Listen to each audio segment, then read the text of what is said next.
بند کر دو، ہلا نا جب میں بسم اللہ الرحمن الرحیم، ایاک نعبد و ایاک نستعین۔ میرے پاکستانیوں، میں آج پہلے تو خوش ہوں کہ میرے اوپر سے بین اٹھا بولنے کا۔ کوئی پتہ نہیں میں نے کیا بات کر دی تھی کہ جس کی وجہ سے یہ محسوس کیا گیا کہ میں ملک کے لیے خطرہ بن گیا ہوں، اس لیے مجھے آف ایئر کر دیا جائے۔ نہ میں نے ادارے کا نام لیا، نہ میں نے کسی آفیسر کا نام لیا، لیکن میں بین ہو گیا، بلکہ بغاوت کا پرچہ بھی کٹ گیا۔ تو میں آج آپ سے 2-3 موضوع پہ بات کرنا چاہتا ہوں، لیکن سب سے زیادہ جو کل کیا گیا تحریک انصاف کے لوگوں سے۔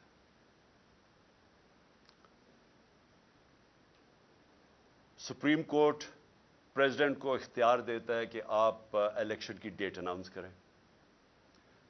پریزیڈنٹ 30 اپریل کی ڈیٹ اناؤنس کر دیتے ہیں۔ ہم اپنی ریلی کی جو الیکشن کی ریلی لانچ ہے اس کی ہم کل فیصلہ کرتے ہیں، پرسوں اناؤنس کر دیتے ہیں کہ ہم اپنی ریلی کرنے لگے ہیں الیکشن کے لیے، جس کی ڈیٹ اناؤنس ہو گئی ہے۔ پولیس کے ساتھ بیٹھتے ہیں ایک شام پہلے، پولیس باقاعدہ ساری جو روٹ ہے ریلی کی وہ اپروو کرتی ہے، پولیس کے ساتھ بیٹھ کے طے ہوتا ہے کہ یہ ہماری روٹ ہوگی ریلی کی۔ اگلے دن ہمارے کارکن آ رہے ہوتے ہیں، ہماری ریلیز آ رہی ہوتی ہیں، جدھر مل کے میں نے یہ زمان پاک سے نکلنا تھا، ایک دم پتہ چلتا ہے صبح بین 144 لگ جاتا ہے، یعنی ریلیز کی اجازت واپس لے لی جاتی ہے۔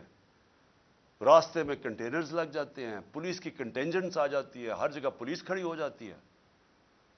اور پھر چلے ہم، اب وہ ورکرز کو کسی کو تو صبح پتہ نہیں تھا، وہ تو رات سے پلان ہوا ہوتا ریلیز۔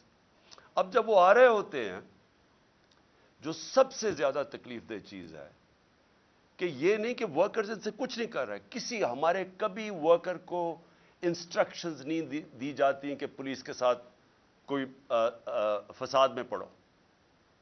ورکرز وہاں آ کے کھڑے ہو جاتے ہیں، جان کے ورکرز کے اوپر واٹر کیننز، وہ پرامن لوگ کھڑے ہوئے ہیں، ان کے اوپر واٹر کیننز چلنی شروع ہو جاتی ہیں، جو پولیس ان کے اوپر چارج کر دیتی ہے ڈنڈوں سے۔ اس کے بعد پتہ چلتا ہے کہ آنسو گیس چلنی شروع ہو گئی ہے۔ اچھا، ہمیں یہاں میں انتظار کر رہا ہوں کہ وہ لوگ آئیں گے ریلیز کے لیے، ہم یہاں جانے کی انتظار کر رہے ہیں، اور ایک دم یہ خبریں آنی شروع ہو جاتی ہیں، ادھر روک دیا، فلانی جگہ روک دیا، اور پھر آہستہ آہستہ خبریں آنی شروع ہو جاتی ہیں کہ جی آنسو گیس چل رہی ہے۔ لیکن پھر پتہ چلتا ہے کہ پیمرا پھر ایکشن میں آ جاتی ہے، اور پیمرا فیصلہ کرتی ہے کہ پی ٹی آئی کی یہ دکھانا ہی نہیں سب کچھ، تو پھر ہمیں نہیں پتہ چل رہا ہوتا۔ آہستہ آہستہ سوشل میڈیا سے پتہ چلتا ہے مجھے یہاں بیٹھے کہ ہو کیا رہا ہے، اور مجھے بڑی جلدی سمجھ آ گئی کہ یہ کیا سازش چل رہی ہے۔ سازش کیا ہے؟ ذرا ساری قوم سمجھ جائے کہ سازش کیا ہے۔ وہ جو باہر بیٹھا ہوا مجرم جو جھوٹ بول کے یہاں سے باہر بھاگا ہوا ہے اور دوسری دفعہ بھگوڑا بنا ہے، پہلے یہ مشرف کے دور میں سائن کر کے گیا تھا کہ میں 10 سال نہیں آؤں گا، اور جھوٹ بولتا رہا کہ میرا کوئی اگریمنٹ نہیں، وہ پھر سے صحت کے علاج کے بہانے پھر باہر بھاگ جاتا ہے۔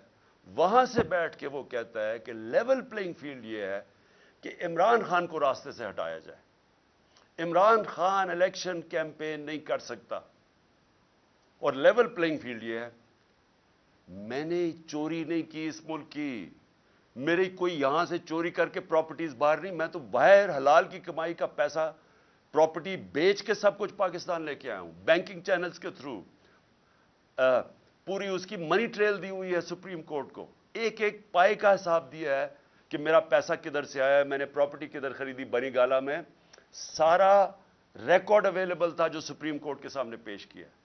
یہ جو وہاں بیٹھ کے نواز شریف لندن سے لیول پلینگ فیلڈ کی بات کر رہا ہے، یہاں سے اربوں روپیہ چوری کر کے لندن کے سب سے مہنگے علاقے میں پراپرٹیز لیتا ہے، اس کا بیٹا اربوں روپے کی پراپرٹی میں ایک جگہ پہ رہ رہا ہے، ان کا رہن سہن، ان کی گاڑیاں، سارا یہاں کا پیسہ ہے، اور ایک رسید نہیں بتا سکتا۔ وہ یہ کہہ رہا ہے کہ میرا اور اس کا ایک ہی بات ہے کہ عمران خان کو بھی جیل میں ڈالو. اور لگتا یہ ہے کہ اگریمنٹ جو اس نے کی ہوئی ہے وہ اگریمنٹ کے اوپر عمل ہو رہا ہے کہ عمران خان کو اپنے کیمپین نہیں کرنی چاہیے, اس کو جیل میں ڈالنا ہے. اور میں یہ سمجھتا ہوں کہ جو میرے اوپر قاتلانہ حملہ ہوا تھا اس کو پتا تھا. جو وہ تسنیم حیدر جو لندن میں بیٹھ کے اس نے برطانیہ کی پولیس میں رپورٹ دی ہے کہ اس نے کہا تھا کہ عمران خان کا اور ارشد شریف کا قتل ہونا چاہیے. اور وہ وکیل جس نے ریپرزینٹ کیا تھا وہ کنفرم کرتا ہے کہ اس کے سامنے اس نے قتل کی بات کی تھی. اور یہاں بیٹھے ہوئے تھے لوگ جنہوں نے ان کے ساتھ مل کے یہ میرے اوپر قاتلانہ حملہ کیا تھا, جس میں شہباز شریف ہے اور جس میں میں بتا چکا ہوں شہباز شریف اور دوسرا یہ جو رانا ثناء اللہ, یہ سب قاتل ہیں. اور پھر ڈرٹی ہیری.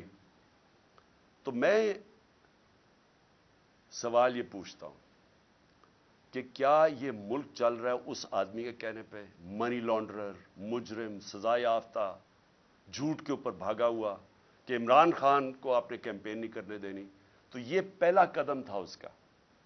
جب مجھے سازش کی سمجھ آ گئی کہ یہ ہمیں اکسا رہے ہیں, فوری طور پہ میں نے, کیونکہ مجھے ٹی وی پہ تو بین کیا ہوا تھا, میں نے سوشل میڈیا پہ کہا کہ ہم سارے کارکنوں کو کہا کہ اب آپ واپس چلے جائیں. ہم نے ریلی کینسل کر دی. کیوں ریلی کینسل کی؟ کیونکہ مجھے سمجھ آ گئی تھی کہ یہ آپ تصادم چاہتے ہیں اور یہ میرے اوپر ڈالنا تھا کہ عمران خان نے یہ سارا کچھ کروا دیا. تو میں نے ریلی کینسل کر دی.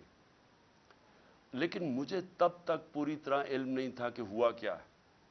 آہستہ آہستہ ہمیں خبریں آنی شروع ہوئیں کہ انہوں نے کس قسم کا ظلم کیا. میں یہ چاہتا ہوں کہ صرف یہ 30-40 سیکنڈ کی یہ ہم نے ایک ویڈیو بنائی ہے, آپ ذرا دیکھیں کہ یہ لگ رہا ہے کہ ان کے اوپر کوئی بہت بڑا یعنی تحریک انصاف کے کارکنوں نے کچھ کیا ہے. یہ ذرا دیکھیں کہ وہاں انہوں نے, پولیس نے کس بے دردی سے جو کیا, یہ دیکھیں پلیز.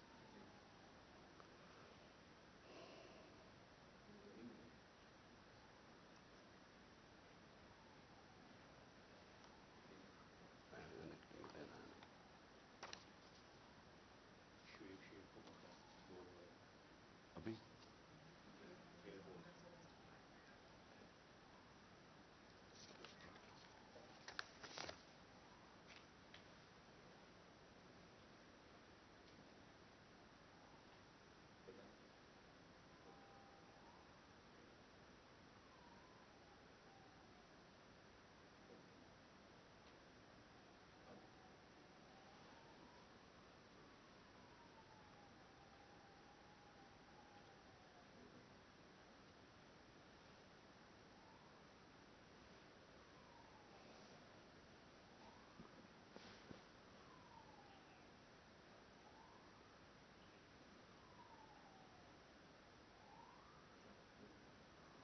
یہ جو آپ نے مناظر دیکھے یہ مقبوضہ کشمیر کے نہیں, یہ پاکستان کے ہیں.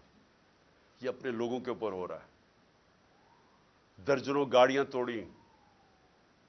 وہ جو خاص طور پہ تکلیف دہ چیز سب پاکستانیوں کے لیے ہے کہ وہاں عورتیں بیٹھی ہوئی ہیں گاڑی میں, ان کے سامنے وہ ان کی حالت دیکھیں کہ کوئی بھی شریف لوگ جا رہے ہیں اور ان کے آپ پولیس حملہ کر رہی ہے اور ڈنڈے مار کے شیشے توڑ رہی ہے, ان کے حال دیکھیں. یہ کوئی لڑنے نہیں آئے تھے لوگ, یہ پرامن ریلی میں شرکت کرنے آئے تھے. اور اس کے بعد جو انہوں نے ذل شاہ جو علی بلال سے کیا, مجھے تو آہستہ آہستہ ساری رات پھر مجھے لوگوں نے ویڈیوز بھیجی اس کی کہ وہ ایک اسپیشل چائلڈ تھا. اس کے والد سے میری ملاقات ہوئی, پتہ چلا کہ وہ اسپیشل چائلڈ تھے لیکن وہ ایک دیوانہ تھا. تو اس کو سوچیں کہ جس بے دردی سے اسے قتل کیا گیا, جھوٹ بولا گیا کہ نہیں جی یہ تو کوئی پرانی, جب اس کو اٹھا کے پولیس لے کے جا رہی تھی, آئی وٹنسز سامنے ہیں, سب کو پتا کیا ہوا.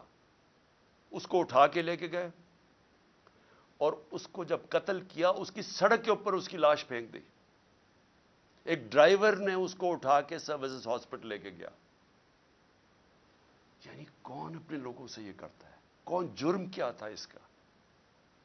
اور وہ جو ذل شاہ تھا یہاں ساری شام میرے گھر کے باہر بیٹھا رہتا تھا، سارے لوگ اس کو پسند کرتے تھے. وہ ایک ایسا انسان تھا، یعنی وہ کسی کا کوئی بگاڑ ہی نہیں سکتا تھا.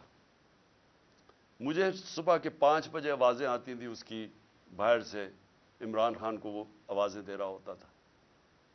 اور مجھے افسوس یہ ہے کہ مجھے موقع ہی نہیں ملا اس کو ملنے کا. مجھے صرف ویڈیو سے پتہ چلا اس کا.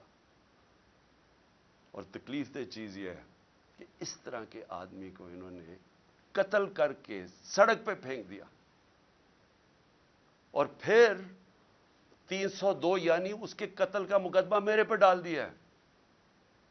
2 اور مقدمے ڈال دیے ہیں میرے. اب تقریباً 78 کیسز ہو گئے میرے اوپر. اس کا قتل کا بھی ڈال دیا. یہ ہے پاکستان میں اس وقت حالات.